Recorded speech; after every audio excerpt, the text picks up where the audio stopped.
Hey y'all, and welcome to the Max. So obviously today looks a little bit different, but we wanted to sit down and share with y'all a little bit about raising pigs. Sometimes I get a lot of questions about raising pigs, the benefits, the pros, the cons, and everything in between. So we just really kind of wanted to break it down for y'all and share what we've learned through our experiences, and really just kind of cap off on why you would want to raise pigs. And for us, it was because we are literally raising free pork. And when she talks about the pigs, we're going to talk about two different kinds of pigs and the pros and cons to raising each one of those, because both of those come with good things and bad things. So as she said, is it worth it? Absolutely. So what we believe is, of course, sustainability when it comes to our meat. The main reason we decided to raise pigs was to, of course, for meat sustainability, but we were having gaps between our chicken harvest and our beef harvest. So we were lacking, still having to go to the store years ago. Then all of a sudden we said, you know, let's just try pig. So we started off with a certain breed, and then we realized this could fit a hole that we were lacking when it comes to our food.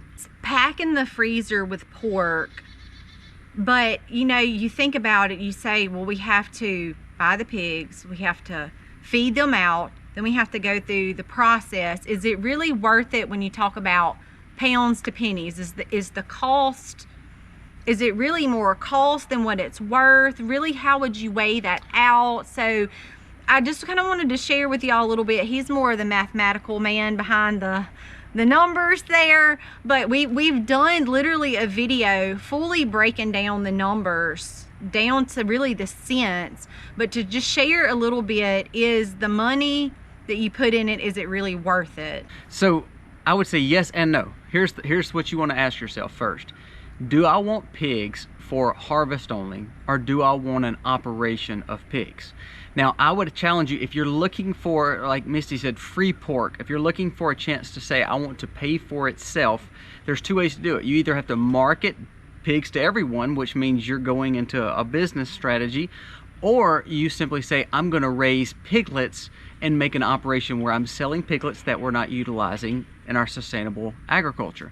So that to me is the best way to say, can we make sure the price and the money that we're spending on it is worth it? Now, if you're just raising them, if you're getting them from piglets and you're just raising them up to process yourself, there's nothing wrong with that. You're going to have some cost. It is a little bit more economical than the store. But if you don't want to get into the headaches of the mama pigs and the boars, I understand. But I would say, if you're wanting to take it to the next step and start not only having free pork, but maybe making some money on your pork operation, really look at the operation such as, okay, I'm going to have pigs, I'm going to have piglets, and then it gives you options to say, do we want to carry these to market for someone else? Or do we want to raise just piglets and sell? Or do we just want to have a lot of piglets around the farm? I think that there's a lot of cool things to do with pigs, and they can do a lot of work too.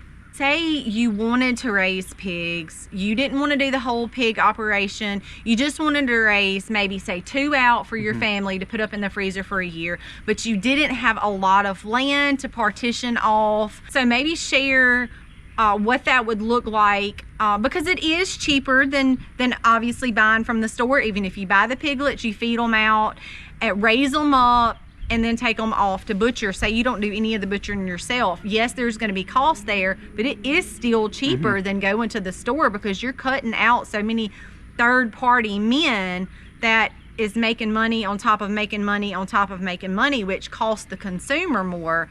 So how would you do that if you just had a small piece of property and you wanted to start raising your pigs out? So if you said, okay, I want to buy piglets, you're going to spend anywhere from probably $50 to $150 for typical commercial grade boar, cut boars. Two ways you would want to do it. One, we helped a guy build the other day. We designed it for him and all. We built 2 pens, both about 40 by 40s. They were not real big, so 40 foot by 40 foot. And he has 3 piglets, He has 3 piglets. So what we did was we built 2 versions of that. So what he's going to do, and it has some trees in there, so it kind of gives a small, kind of a forest feel. So now he can rotate back and forth. The benefit of that is you're not allowing them to, first of all, pigs are not really as nasty as people say they are. They don't really like to use the restroom all over that pen. They usually like one spot, especially as they get older and become pigs. Unless you put them in a really small spot. Unless you put them in a very, very small spot like a barn. But just in his situation, he could take that, and if he wants to keep them in that one spot for a little bit, he then turns around and he can deep bed that one area where they were using the restroom, and then if it starts raining or it gets nasty, he can move them to the next one, let that other one rest. That's the best way to do it, so they're not always on the same area that they've been on, using the restroom on, and also just having food and just kind of making it nasty with water and whatever else that goes on. But if you can't do that, say you don't even have that room, there's nothing wrong with raising a pig in a smaller area, such as a barn per se, or a one stall. Now, here's the disclaimer on that. You have to learn to deep bed. An animal does not need to be in its own area and its own feces, its own nastiness. They are animals. Any animal would not thrive in that capability. So what you would want to do is put them in that area and steadily deep bed. You'd want a good ration of hardwood mulch, something like that, to be able to calm down the smell, but also to take care of that pig, because you're wanting to raise a holistic pig. Now, if you can give them some kind of land, you can give them some kind of forest, then they can learn to forage. There's nothing wrong with that. It will help you on your feed bill too. So if you bought pigs, look at those two operations if you don't have a lot of land. And now let's talk about feeding them.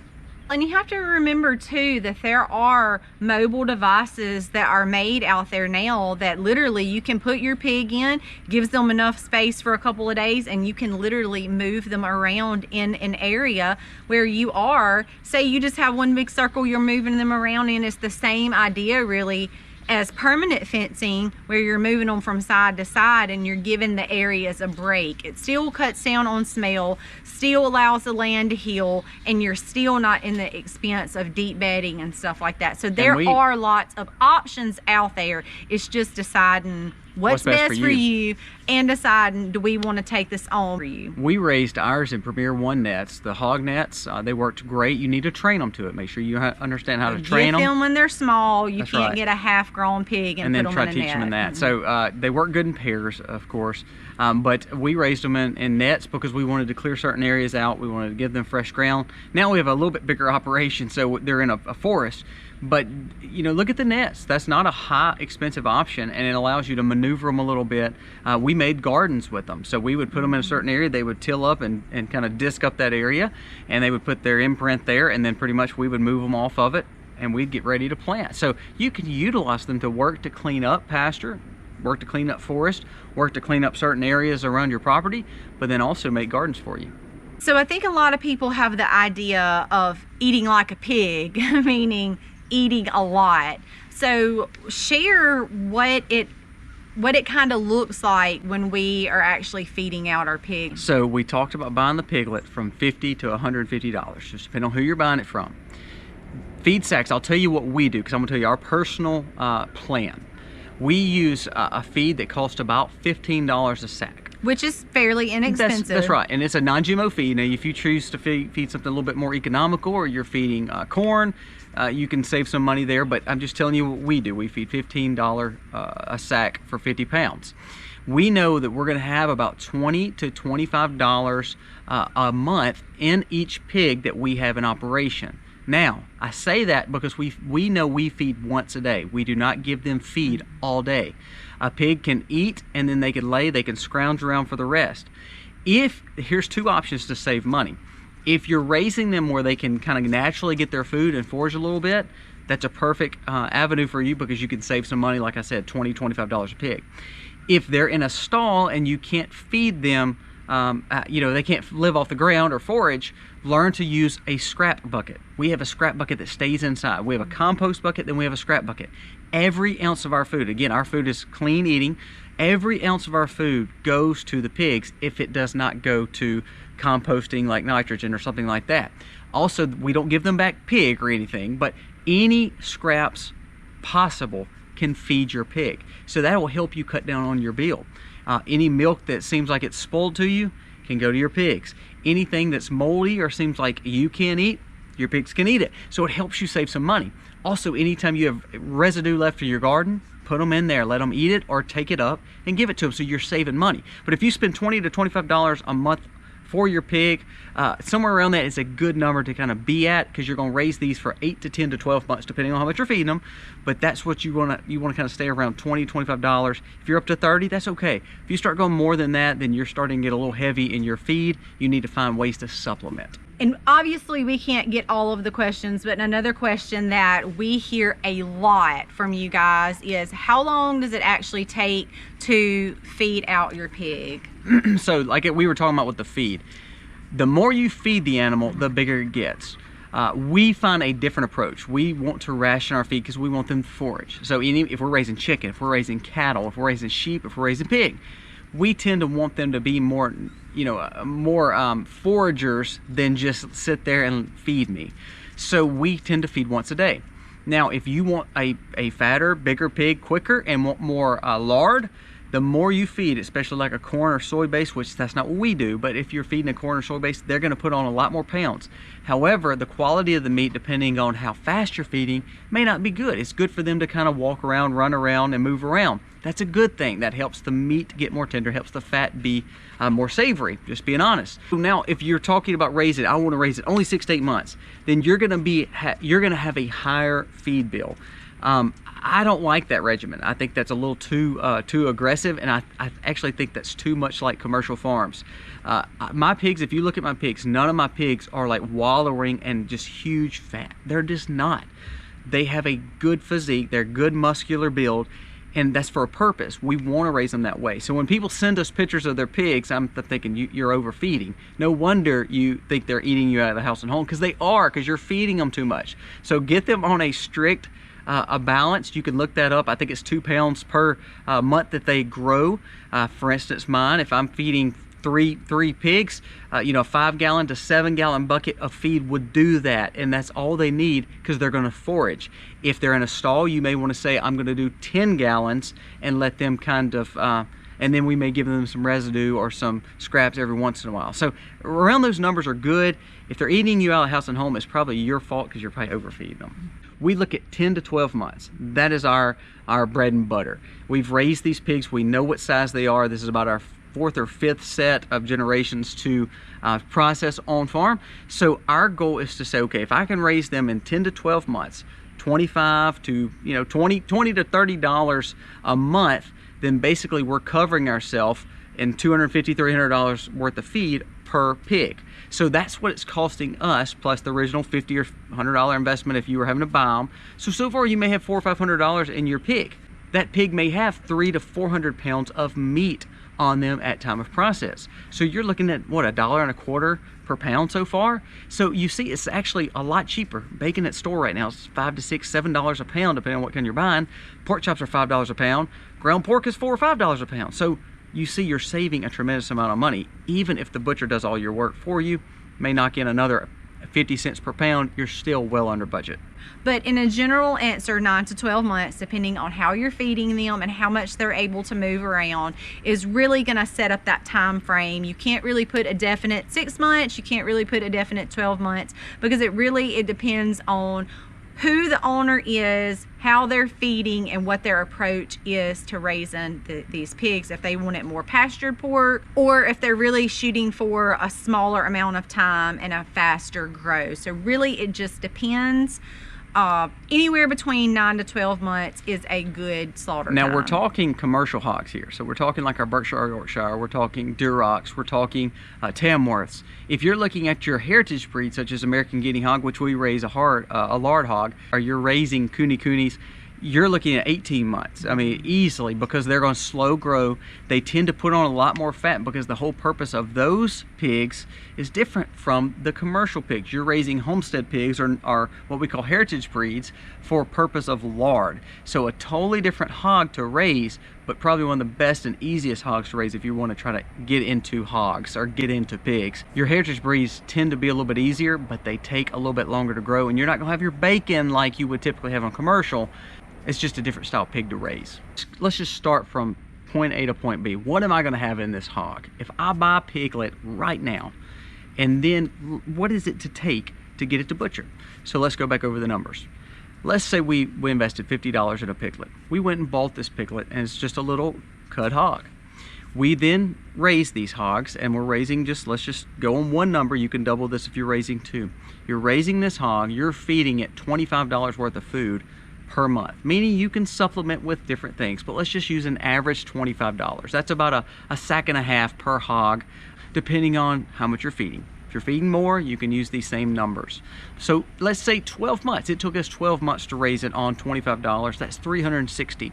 So $360 worth of feed, $50 for the piglet originally, the original investment. That's $410. So now you've got a hog ready to process for $410. Now, yes, you're giving them water. Yes, you've had to build fences, but those are investments on your farm. That is not, you can't. That's right, they will stand there long term. Yeah, and you're not wanting to say, okay, I'm going to raise this hog in this one pen and I'm taking the pen down. The pen will be there for hopefully more hogs that you raise. So say we have $410 in this hog. Now, say, Colby, I don't want to butcher it. I just want to go take it to the butcher and let them handle everything.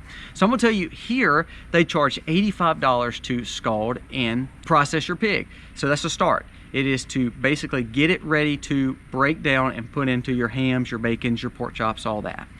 Then they charge 35 cents per pound to process it. Now again, we choose to do our own, and I think you need to look at the pig play list, because it's easy to do on your own to break this hog down yourself. But say you said, no, I just want them to handle it. Well, say you had 250 to 300 pounds that you needed to get processed. You paid the $85 to actually kill it. That's an average, because other places are different. Right. That is, just speaking from our area, we're giving y'all some average numbers to work with. And then it takes you about $100 extra because you paid them to process the meat versus doing anything else. Say you wanted to cure your bacons and hams, so they charged you another $50. So let's just add that up right there. So you had totals of everything, $645. That means I had $645 if I did nothing but raise the hog. I didn't have the babies. And about how much poundage of meat for that? I had the piglets bought, and then I raised them, and then I took them to butcher. That means you did none of the actually hard work as raising the mama or breaking down the hog. So that was $645. That was based on about 250 to 300 pounds worth of meat. So let's just say 250 to be on the safe side. That means you had $2.58 per pound into that animal. So you had $2.58 in that hog. That's cheaper than any other meat that you would buy when it comes to your pork. You know what your pig has had, whether you want it to have antibiotic shots, any type of medications, if you've wanted to deworm them, and what's in their feed. That's and everything about that pig. Now, let me tell you how to do it for free. So now you take that and you see you had $2.58 per pound in all that meat, from bacon to sausage to all that. Now say you didn't want to have mamas. Say you raised a secondary pig or a third pig, and you said, you know what, I'm going to sell those at market. Around here, if you sold at market, you would sell for $3.50 to $4 a pound. So then your cost is $2.50. So you've made around $2 a pound that you've profited. Maybe even a little bit more, $2.25. But let's say $2. That's right. The entire pig that you raised for yourself. And if you raised that pig, made $2 a pound, yours cost $2.58. So now you've got 58 cents per pound in a hog. And all you did was just add a secondary pig in the operation. Now, how does your pig actually start paying for itself? Say you become the one who raises the pigs and have piglets. So now you've raised the piglets. You don't have to pay to have piglets. And not only that, for the piglets you're not wanting to raise, you then sell the piglets off to other people and teach them how to do the same thing. We just sold 12 piglets just like that. Just over the weekend. And that was average around $95 to $125 a pig. Now, the reason I tell you that is because if I have a smaller litter, I'm a little bit higher priced. If I have a bigger litter or someone's buying in bulk, I give them a little bit better deal. I tell you that because I want you to see that you can do this. This is not hard math. It's just common sense approach to say, you know what, I want to know what's in my food, and I want it at the most economical way, and this is how you do it. Say your food was double the price because you wanted organics. Then you still could cover it by adding one more pig, 3 pigs, and 2 to sell at market. That could be for your mom and dad, that could be for your brother or sister, and now you've paid for organic pork. Same way with conventional. If it's cheaper on the feed, then there you go. You even have one even at less than 58 cents a pound. So that's how you have free pork forever. So really, that's a common... Am I a nerd? Am I a nerd? Am I too nerdy? He is a nerd. I'll give him that, okay? So it really is just nothing more than a common sense approach to raising pigs. If you compare what you get really with any other animal, the sheep are not that bad, but they don't give you a lot of poundage. Cows, again, they're kind of one of those things where it's not optional to put them in a barn. You just have to have a lot of land. Chickens, and when you're talking about raising out and butchering chickens, especially Cornish cross that eat literally from morning to night, it is a lot of money pouring into feed for not a lot of poundage, which is not a bad idea to raise your own birds. I'm not saying that, but when you're talking about, I think the best option on the homestead where really you're getting your most bang for your buck, it's definitely in pigs. And doing all those steps that we talked about, you're really raising free pork, especially if, like Colby said, you start getting into your mamas and you're selling your pigs. You're using that money to turn around and cover your feed, so you're really feeding them for free and then making money off of them as well to cover things like butcher, any type of extra expense that you could think of. So really, pigs is where it's at. Remember this, no animal has that low of a gestation that also has a process within a year. So a 3-month, 3-week, 3-day window for pregnancy for your mamas. They have multiple piglets in a litter, so therefore you can sell piglets or process piglets based on how many you want to raise. Then you can always grow them within a year. So a mama pig can have 2 litters safely a year. You can also raise pigs within a year. It's a quick way to have meat. It's a quick way to then turn around and sell extra piglets to other families. And it's a way that you can really stock up your freezer. So I hope you guys enjoyed this video. We really wanted to roll that snowball out because it's a ton of information. We realize that. However, we share these things because we think that y'all can benefit from it. And that's why we do this YouTube thing, is to educate y'all. Hopefully you can learn something and say, you know what, that makes total sense and this is what we need to do. So that's why we share these things with y'all, and we hope y'all enjoyed this video. If not, at least learn something from it. And with all that being said, God bless. Happy homesteading, y'all. Happy homesteading, y'all.